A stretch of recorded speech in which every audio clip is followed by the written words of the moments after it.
Mauritius Research and Innovation Council, connu comme MRIC, fin développe National Innovator Hall of Fame pour reconnaître et récompense contribution ban innovateur local dans le développement qui peut aimer. L'importance récompense innovation fin reconnaître internationalement à travers création ban différents awards pour innovation. L'enlancement d'accords qui innovation et que motivation intrinsèque humain pour création mars ensemble. Alors, l'objectif National Innovator Hall of Fame, c'est pour reconnaître et récompense ban innovateur local qui exceptionnel, alimente innovation et créativité parmi ban dimoun local, mais à niveau innovation et création dans République Maurice et catalyse qu'il tire innovation dans ban génération. National Innovator Hall of Fame, c'est plusieurs catégories qui fin ouvert à ban SMI, ban individuel, ban organisation publique et ban organisation non gouvernementale et aussi à ban Frère Excel et puis Rodrigue et ban îles et Ports. Monsieur Achuen, vous avez 5 minutes pour faire une présentation. Allez-y. En 1982, il y a une usine qui met une mine instantanée Maurice, mais il n'est pas typé marché. Au final, l'usine, pour faire des autres, pour préparer un plan pour faire ça une populaire. Au final, organiser, amener l'équipe et que pour un long condiment et que nous mine faire les tours Maurice, faire démonstration qui m'a qui mine là. Et nous trouver qui nous dit à une population qu'il y a un repas complet, du bon marché et du facile à préparer. Après ça, toute la population finit trouver qu'il est bon et nous finissons une réussite. En même temps, le gouvernement encourage import substitution, puisque nous représente Yeos, la sauce, au final, Singapour, pour des autres de nous une technologie pour qu'ils nous versent à Maurice. Nous finissons faire pareil et nous finissons un transfert de technologie, faire fermentation naturelle et nous finissons faire une démonstration, explique toute la population qui manière, si je ajoute la sauce soja, je gagne un meilleur saveur et un meilleur goût dans notre aliment. Après ça, ben bis type coup de serre pour Ville Maurice et là, nous finissons guetter l'équipe, nous disons comme ça, nous faire montage l'autobus Maurice. Nous avons trouvé une équipe mécanicien et tôlier et nous finissons faire ça Maurice et ça nous finissons ajouter beaucoup de technologies avec l'aide des japonais et indiens. Nous sommes compagnie Maurice qui est capable de faire 8 autobus par semaine et nous tous seuls avons un painting booth. Par la suite, nous avons l'occasion pour lancer une voiture Fiat Alfa Romeo Maurice et nous prenons cette occasion-là si l'équipe PSG, la France, est une champion et nous avons pour Ville Maurice et nous charter l'avion supersonique pour Ville Maurice pour faire un impact publicitaire à Maurice. C'était vraiment un grand impact. Après ça, en 1992, nous faisons une recherche sur l'algue. Parce que vous trouvez que l'algue a beaucoup de bienfaits naturels, et nutritionnels et écologiques. Vous apprenez qu'un docteur expert finit trouver qu'il y a 400 algues Maurice. Vous finissez MRIC pour faire un projet, POIDS. Et là, avec collaboration de l'Université de Maurice et Faré, nous finissons faire ce projet-là début. C'était première collaboration secteur privé, secteur public. Et à partir de ça, nous finissons faire un condiment à partir de algues Maurice. Nous premiers pays dans l'Afrique qui faire une intégration verticale dans une biotechnologie, un produit local qui s'appelle algue. Par la suite, nous finissons gagner un nouveau produit qui nous finissons fabriquer Maurice, cultivation, un micro-algue appelé spiruline. Et il est bon pour la santé, il y en a beaucoup de protéines et beaucoup de vitamines. Ça aussi, nous finissons faire. Et aujourd'hui, nous finissons mettre dans un comprimé qui la NASA peut donner aux astronautes manger dans notre voyage en espace. Donc, nos soucis, c'est toujours faire comment dire, ben recherche, ben produit innovation. Et la dernière, là, nous faisons une biotechnologie qui m'a trouvé ça même l'avenir, Maurice. Donc, moi, je crois que la biotechnologie, surtout ben algue, peut amener un grand apport dans l'économie bleue de nos pays. C'est ça qui je voulais faire ressortir, qui nous besoin faire plus beaucoup de recherches dans la biotechnologie à Maurice.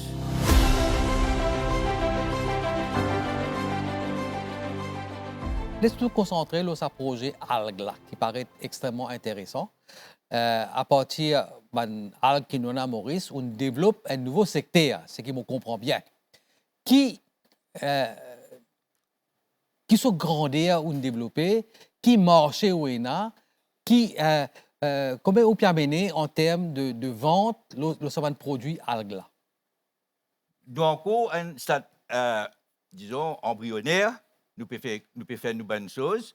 Et beaucoup de tests marketing de bons produits, mais ce marché, c'est innombrable parce que Maurice donne la mer sans pollution.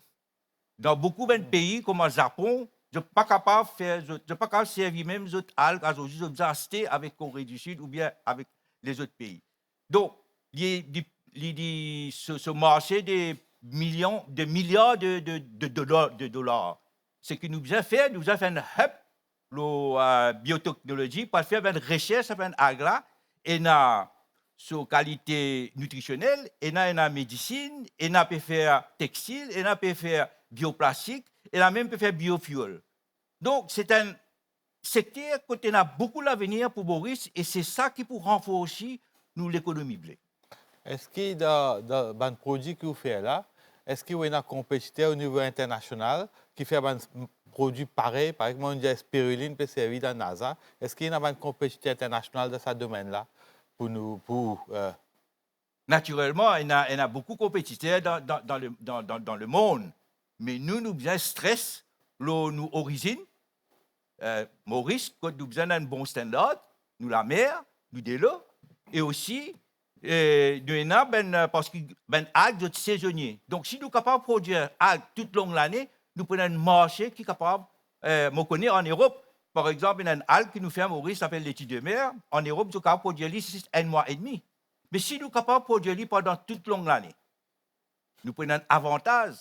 Et dans 5 ans, comment on trouve ce secteur-là, où ce secteur peut évoluer, pour Maurice? Ah ben, si nous gagnons tout coup de main qui nous visent avec le gouvernement, moi, je trouve qu'il faut un grand SO et nous sommes capables de leader pour l'Afrique même. Et concernant le marché mauricien pour nous causer ça algue-là, où tu mentionnes le premier projet, mine, quand on vraiment c'est une approche quand on fait une algue vers les consommateurs, on a fait autres qu'on se produit. Qui est en tête pour le marché mauricien concernant algues, s'il y a un produit si nutritif? Oui, nous pouvons montrer aux autres que c'est un effet nutritionnel. D'ailleurs, ça prouvé scientifiquement. Et aussi, nous travaillons en collaboration avec un chef français. Quand nous donnons démonstration, nous faisons démonstration avec un chef, chef de cuisine, pour montrer aux autres qui m'a pour intégrer algues dans une chose culinaire. Et aujourd'hui, en France, je vais donner un exemple. En France, même à Paris, tout le monde ne connaît pas peut-être algues. Mais en Bretagne, tout le monde connaît que c'est algues quand je consomme algues. Au fur et à mesure, par exemple, nous finissons faire aujourd'hui, nous finissons faire cookies, nous finissons faire algues cookies, nous finissons faire algues crackers, nous finissons faire tapenade, tartare et beaucoup des autres produits. Est-ce qu'il y a des produits disponibles dans nos marchés locaux? Le marché bientôt, déjà dans certains magasins nous permettez parce que nous les, comment dire, être chou qui tout à fait marche bien. Merci. Monsieur Achouane, merci beaucoup pour votre présentation. Merci. Le projet appelle Bubble Code. Dis-nous dans 5 minutes quel est ce projet-là et après nous vous poser un certain nombre de questions. Le projet, c'est un framework. Voilà, le titre c'est Technology Independent Framework for Positioning and Offering Applications in Pervasive Environment. Pervasive Environment, ce n'est pas l'environnement de demain, c'est l'environnement smart. Et le framework m'a donné un nom, il s'appelle Bubble Code. Bubble Code, c'est quoi? Imaginez vous-même dans l'environnement futuristique. Et nous allons dans cette direction-là. Nous commençons avec un gros ordinateur qui se trouve dans un bâtiment. Ensuite, il vient dans la chambre. Ensuite, il vient un un wardrobe, maintenant il y a une desktop, une laptop, un téléphone, il peut miniaturiser, il peut être plus petit encore. Donc, nous sommes surroundés par une communication l'autre, communication devices dans notre environnement de tous les jours. Et ça peut accentuer dans l'avenir. Imaginez, nous avons une application qui nous peut run, par exemple, un simple vidéo player, où moi aussi dans la chambre, on allait, on trouve une ressource, application là, par exemple, au ordinateur. Application là, les partition, ok, et les offload. Les partition, ça veut dire les liens, bon, les applications là, les offload, ils allaient sans que vous fassiez quelque chose. Par exemple, au ordinateur, et au cas continue de consommer l'information. Et non pas où mettre l'emphase le hardware, le device. Maintenant, on finit avec le bedroom, on sortit, on marche, on allait, maintenant on est dans la cuisine. Application de retour, une autre ressource encore qui est au cas servi. Par exemple, un hi-fi système qui est dans la cuisine, qui a la capacité output sound. Regardez une chose. Les partitions, ça component, ça va un module qui est responsable pour output sound là, ou enjoy, le user, il continue de se filmer. Par exemple, sur ce téléphone, sur un laptop. Ensuite, son là, c'est bon, il peut output pour un autre hardware, un autre device. Maintenant, user là rebougé dans la maison, il y a dans le living room. Là-bas, il y a un hi-fi système, ensuite, il y a une télévision, okay? Sur un ordinateur qui a des capacités, il a output sans hi-fi système, et la télévision, par exemple, il a un rendering display. Donc, l'application là, il partitionne et il a installé là-bas. Comprenez bien, l'application là, il partitionne, pas designer l'application là-bas. C'est que pas le fait de nos jours. Si nous avons l'application, nous allons installer le hardware là. Là, nous installons l'application, le seul unique hardware. Voilà. BubbleCode, c'est un framework qui permet à une application deux affaires bien importantes pour partitionner, ensuite pour offloader, pour l'eau différents combinationnels en termes de téléphone, un laptop, un desktop computer, pour les cas, service à ressources là, qui est idle, qui ne participe pas servir. Voilà, c'est pourquoi il design pour pervasive spaces, pervasive environment, smart spaces. Et quand c'est un bâtiment, et quand un office, etc.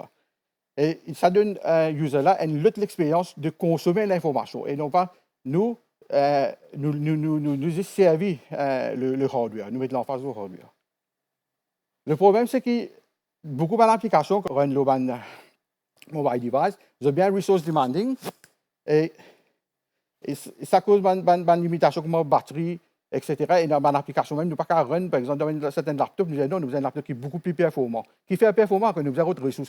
Mais c'est bon que nous ne pouvons pas réaliser que maintenant, un jour, il n'est plus un jour, one person, one device. Maintenant, one person, multiple devices. Nous avons plusieurs laptops, desktops, idle, et nous avons service à computational resources là. Mais seulement, nous avons un framework, une application built on top low, ça, qui permet de faire cette opération-là. Et ben user, par exemple, il demande plus en plus de user, contexte aware application, par exemple, nous dans le bureau, nous avons envie de ringtone, et bien c'est comment nous venons de la maison, nous avons automatiquement ringtone augmenter. Comment? Vous avez un contexte, par exemple, nous avons un location context.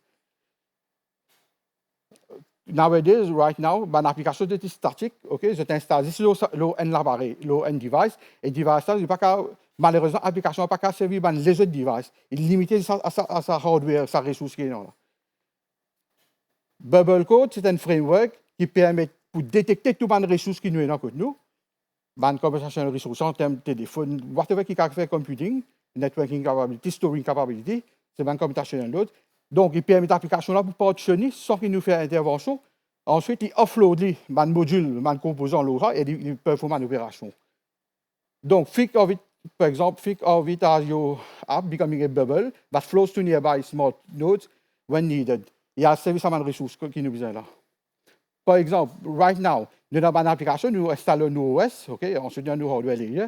Avec BubbleCode, nous avons une application qui est build, une application qui peut développer. Nous avons un top load sur BubbleCode framework là, ok, il y a une middleware. Ensuite, ça lui permet de faire device discovery et partition une application là pour faire offloading, etc. C'est middleware qui prend en considération. Et user là, il est autonome, si user n'a pas besoin de faire rien. Un exemple, par exemple, pour démontrer le benefit of the framework, on développe un web crawler qui est à l'extract 1000 URL depuis défi média, et t'accompagne faire data scrapping, etc. Bon, 653 valides URL after cleaning. Nous aussi, c'est tout simplement alger un site sur un URL là. Donc, il nous fait. C'est un time consuming job. On développe un web scroller qui libère un simple ordinateur, un i3 deuxième génération, une simple mini-PC, rien d'extraordinaire. Elle prend, par exemple, 562 secondes pour processer cette information-là. Maintenant, on développe même application, c'est moi, là, il peut run mon framework. Et on a 3 ordinateurs à la maison, ça c'est le i3. Ensuite, on a il peut run ça, interface ça. Ensuite, vous trouvez un laptop, un vieil laptop, 12 ans d'essai, un vieil laptop, pas quand même que YouTube l'aurait bien limité. Voilà, ça c'est le laptop. Il peut processer une autre partie de travail, qui est une partie in offload. Ensuite, on a un desktop, un i5 quatrième génération, un appareil de 2014-2015.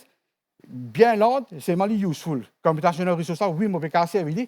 Et ce qui est intéressant là-dedans, comme on offload, no offloading stratégie, il prend 562 secondes, comme n'importe quelle entreprise qui compagnie, quand ce qui nous fait, nous rester plus powerful l'appareil. Par contre, quand il y a un device qui pas d'omètre, nous ne pas servir lui. Comme on ajoute 3 nodes, ça c'est un ordinateur qui nous a ajouté, i5, 4e génération, un vieux laptop i3, modèle 2e génération, ensuite un HP mini PC i5 8. Il prend même travail. Quand tu peux prendre 552 secondes, maintenant on arrive à 128 secondes.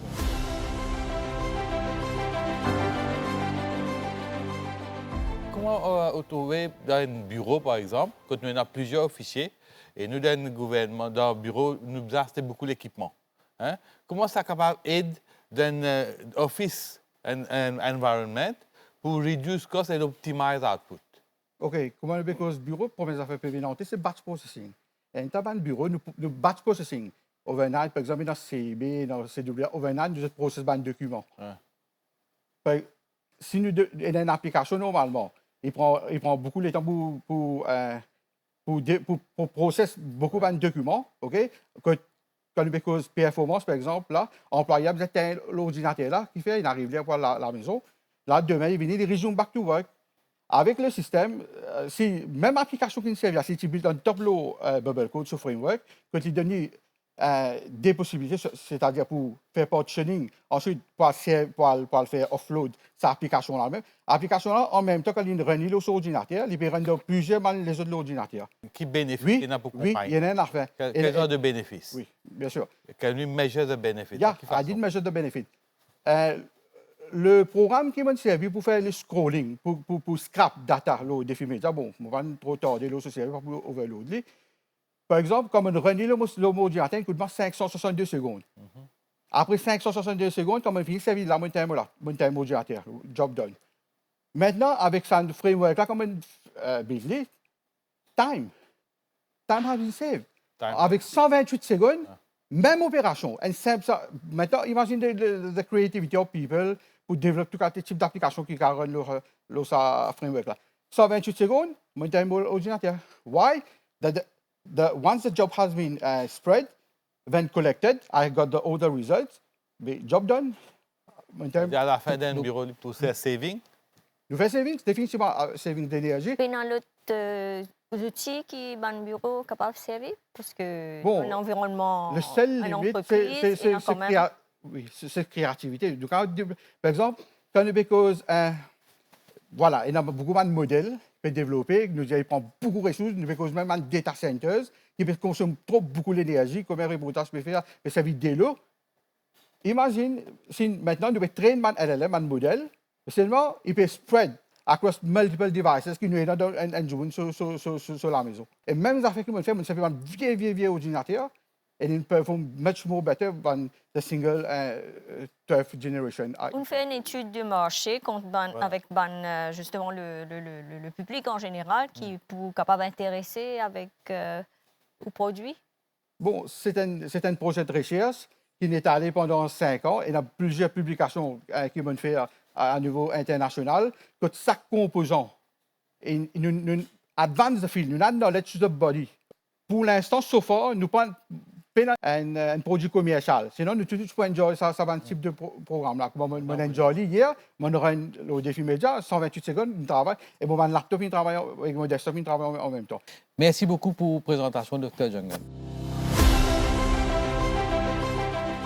Pour le projet de cybersécurité, on a 5 minutes pour faire une présentation. Après ces 5 minutes-là, nous pouvons poser un certain nombre de questions. OK. Donc, je vais présenter mon projet qui s'appelle CyberShield. CyberShield, c'est une plateforme qui est dédiée pour tackler le problème de phishing. Donc, nous connaissons phishing, c'est quand une malicious person impersonate un vrai user, avoir un email pour demander une information sensible, comme un password, même un email même, ou soit une information bancaire. Et il est très commun, surtout que la technologie peut continuer à évoluer. Et la technique qui s'améliore peut servir aussi, peut évoluer. Donc, nous avons envie de développer une plateforme pour entraîner les employés, surtout, pour apprendre à reconnaître ces emails-là. Donc, tester votre knowledge déjà dans un premier temps pour guetter est-ce qu'ils sont déchiffrer, est-ce que ça email-là livré, est-ce que ça email-là est faux, est-ce qu'ils me peuvent ouvrir, est-ce qu'ils me peuvent cliquer le link-là. Ça, c'est dans un premier temps. Et aussi, dans le deuxième temps, pour qu'ils, si je tombe dans le panneau, c'est je pour gagner un training en termes de vidéo, peut-être quiz, pour montrer à ce moment-là comment les capables déchiffrer qui ça email-là, est un faux email. Pour commencer, c'est chaque employeur qui peut utiliser sa plateforme-là, je peux enregistrer ban employé. Et par la suite, je peux aussi dire dans quel département ça employé-là était. Est-ce qu'il est dans le côté finance, est-ce qu'il est dans le côté IT, ou même côté administratif, donc peu importe, pour qu'il par la suite, ce système-là, il peut target spécifique employé dans chaque département. Surtout un département qui est bien sensible, qui gagne un document bien sensible tous les jours. Souvent, un employé ne pas gagner le temps vraiment à checker est-ce que ça email là livré, est-ce que ça email là livré. Donc, je juste clique et dans un clic, l'information compagnie là est révélée au public. Donc, CyberShield, il peut aider pour train ban employé là plutôt sur un regular basis pour avoir une campagne de phishing, ban fake emails pour je cave en train de pour quand je vraiment gagne un vrai email, je peux checker par exemple qui nous besoin hover over the link pour guetter si vraiment il peut ramener nous que ça email là peut dire il peut ramener nous. Donc pour faire sa plateforme là, on utilise ban technologie pour développer mon web browser, on servi HTML.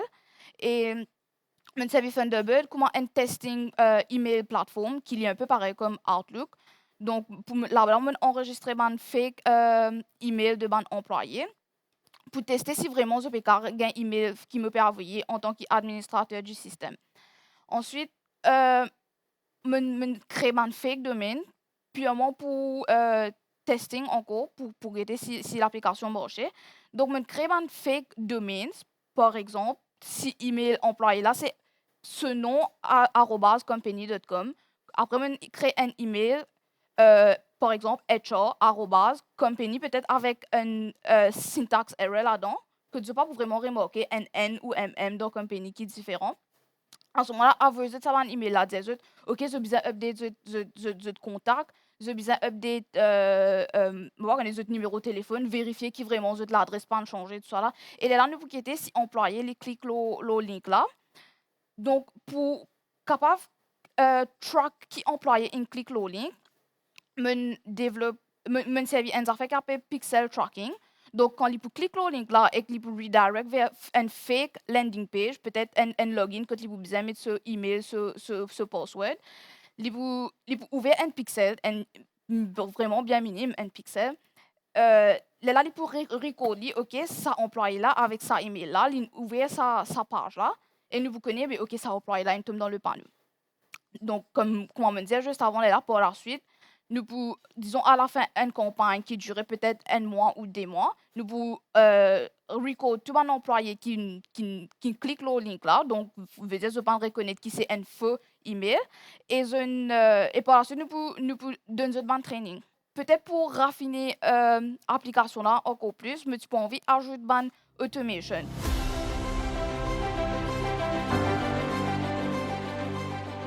Est-ce qu'il y a encore un prototype ou finit de développer? Est-ce que vous finissez, par exemple, dans Polytechnique, vous mettez en pratique? Non, là pour l'instant, il y a toujours un prototype. Donc, les locally host, l'homme laptop, je ne peux pas acheter aucun domaine, je ne peux pas déployer aucune place. C'est juste toujours un prototype au niveau de testing. Est-ce que dans le même contexte, est-ce que ça outils n'a pas déjà existé à travers le monde ou bien c'est mal rodé? Oui, justement. L'application pour tester mon employé, c'est ce qui me fait, il déjà existait, mais il y a une feature innovative là-dedans, c'est que mon intégrer un real-time threat intelligence. Ça veut dire que ma plateforme, les pour pull information depuis un database qui me servi appelle URL host, et là, il peut y avoir un tab news que tout le employé, quand je peux login dans sa plateforme là, je peux trouver qui tout le malicious URL qui est enregistré à travers le monde à la 15 minutes près. Donc, à chaque 15 minutes, ça database là, il update. Du coup, si employé là gagne un email. On peut redire, c'est un mot l'innovation dans ce Oui. projet à comparer de ce qui existait là. Oui. Donc, un employé, si vous me comprenez, c'est-à-dire qu'il faisait lire tout ça la liste déroulante de ban URL là, checker ben, chaque email qu'il a gagné, est-ce que c'est le URL ça? Normalement, Donc, il y a un matching, il y a un... Il y a Quel est un l'avant? tips déjà pour avant à sa table là, je peux checker vraiment. Mais si je pas sûr, à ce moment-là, je peux bien venir la liste. Mais là, à l'heure d'aujourd'hui, comment on peut dire, il est vraiment une longue liste parce que si ban URL continue à ajouter, il peut venir vraiment une longue liste. Donc là, peut-être, pour ajouter un feature pour filtrer peut-être que du cas search, ok, ça URL là, donc je copie ici depuis cet email, sa plateforme là, pour les répertorier, pour est-ce qu'il est dans sa plateforme là, est-ce qu'il email là, il save ou pas. Comment on peut penser commercialise un produit? Peut-être déjà essayer de déployer pour une petite entreprise déjà, qui pas vraiment une grande compagnie avec plusieurs nombres d'employés. Guetter comment je réagir, est-ce qu'il est intégré avec le système qui est déjà PCV. Par exemple, là, comment me dire, moi, je servi Thunderbird pour tester. Mais on va dire que la plupart des compagnies, ils ont servi Outlook. Est-ce qu'il, comment dire, sa plateforme-là, il peut avoir email, Outlook, un peu comme ça. Très bien. Merci pour la présentation aujourd'hui. Merci à vous.